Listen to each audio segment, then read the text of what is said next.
guys, this is my next video. It's a tutorial on how to wear a Chaniya Choli, which is a typical Gujarati outfit that is worn to Navratri. Navratri is celebrated by Hindus and Gujaratis in particular for 9 days of the year, where every night you'll go out dancing. It's to celebrate the battle of good over evil, and the outfits are absolutely amazing. You can wear them in so many different ways, and you can wear saris too.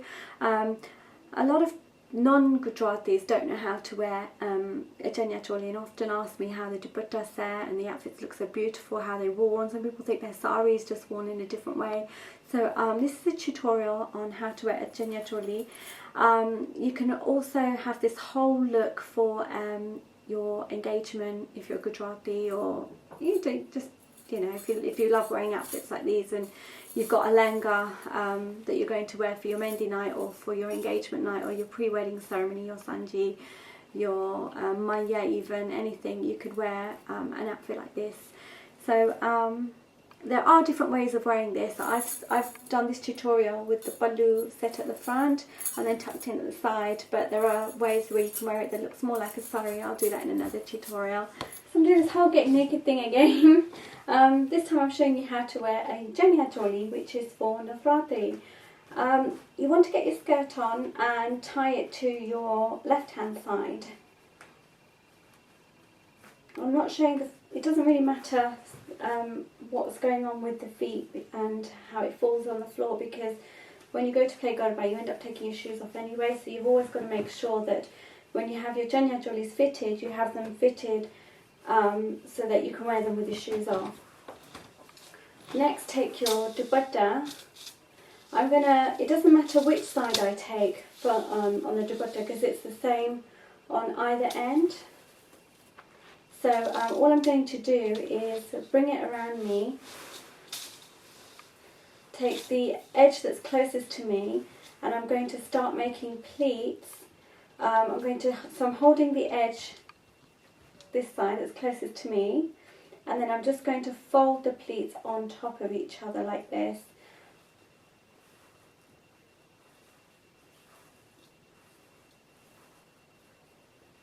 The pleats are probably about 5 centimeters long, but it depends on how much material there is. Pick up the material and just tidy up the pleats. You want to sort of bring it down to about where you want it hanging over your shoulder, and try and get them neat there so that when you pin they're all perfectly placed. What I like to do is just hold them there where I'm going to hang them and just check the other side, and you can see straight away that this bit is hanging out of the pleats and is not quite, you know, in sync with the others, and that will show through. So I'm going to tidy it up from that side as well. And it really is important to get your pleats perfect. And if they're not right, just start pleating again.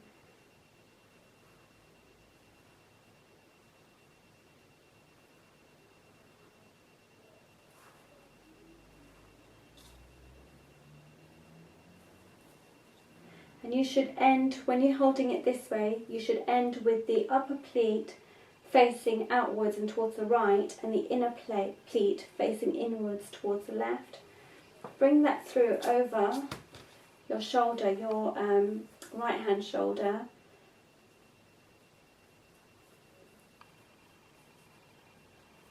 And before I actually pin, I like to pull this section, the inner section, in, just tuck that under my bust, so that when I pin I've got some of them already, you know, already in place as such. You know, you're not going to have them all hanging over this end.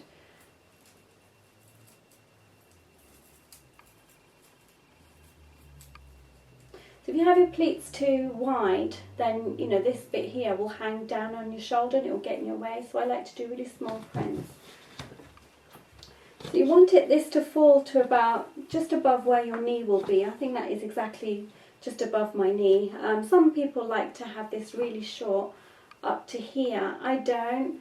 I think it's because of my height, I'm not sure.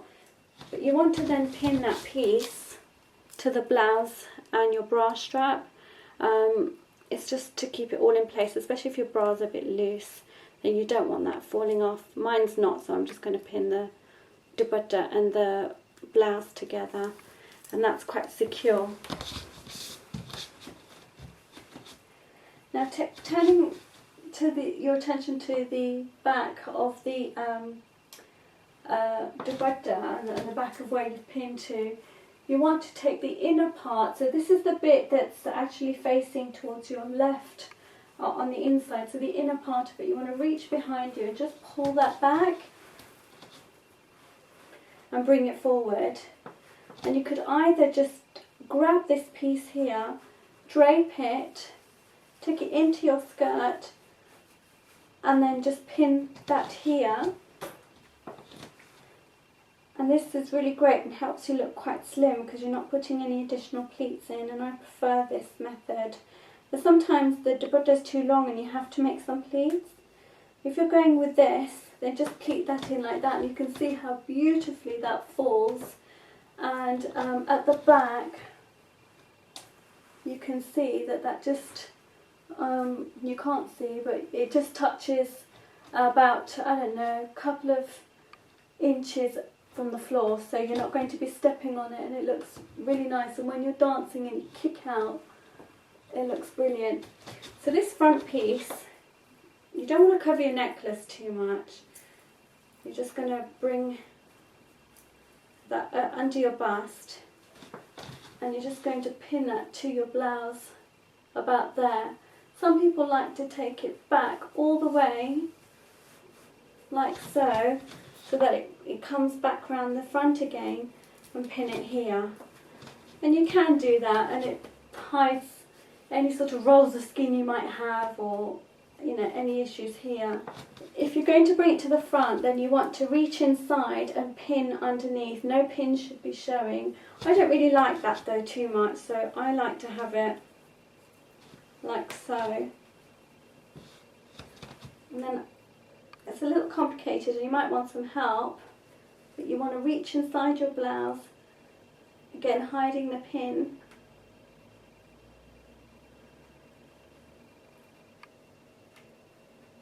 And tightly pin that away.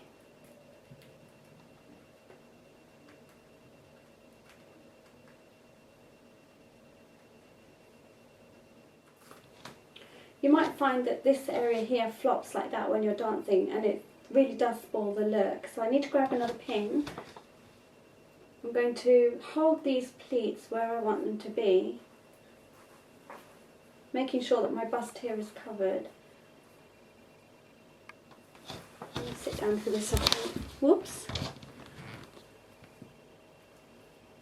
I'm just going to reach in under here, keep my body straight. I did get frightened there. I saw a shadow outside and I realised it's my garden umbrella. And then I'm going to just pin under here, and I'll just stab myself with a pin. Probably bleed in a minute. Yep. Anyway, that will then hold in place and not move about.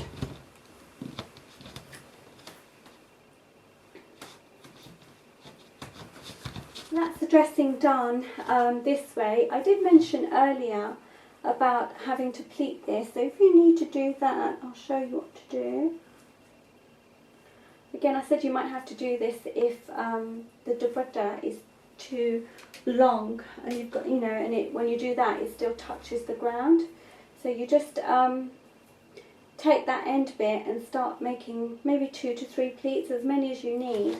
And you want to keep your eye on this area. And once you start getting this nice sort of fall and it doesn't touch the ground anymore, you kind of want to stop pleating and then hold them in,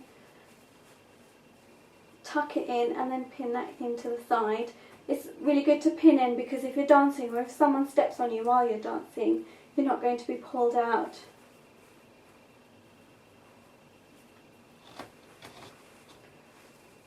Make sure that the pleats in the skirt are all fine. And then finish off with bangles and a tikka. Okay, so the look is now complete. I've got my bangles on. With bangles, it's up to you how you want to play it. If I wore bangles like this and did my garba with it, I would sweat, and I would react to these bangles and I'd have prickly heat rash. So I'd probably only just wear one and then take them off a little bit later. Also, I'll come in and show you the jewellery.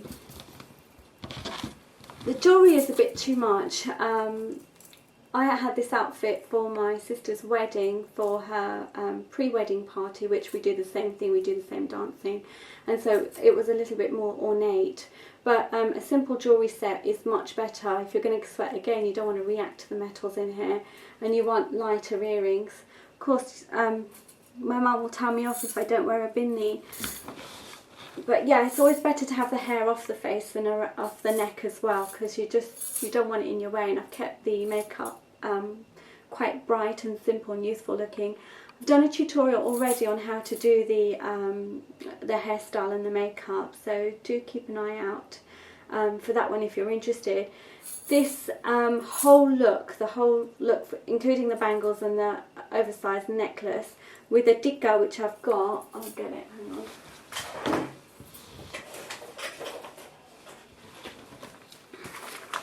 When you buy Indian jewellery, it comes in packets like this.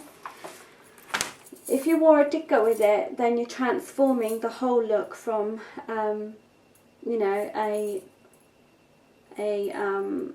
I've just lost a stone from it, from a normal Garba look to a registry or a your engagement look. So say you're Gujarati, then this would make a nice Sanji look, or the whole outfit would look great for a Mendi or a Gai Holud. So you know, there's so many ways of wearing an outfit. I actually prefer to set the dupatta like this, which I call the Gujarati style, having a pallu in the front for my brides, because it keeps most of the weight on the shoulder, and then the other bit rests over on the other side as well, and you don't have the too much weight on the head or any of the weight at the back forcing your head to go backwards with all the ornate work on it.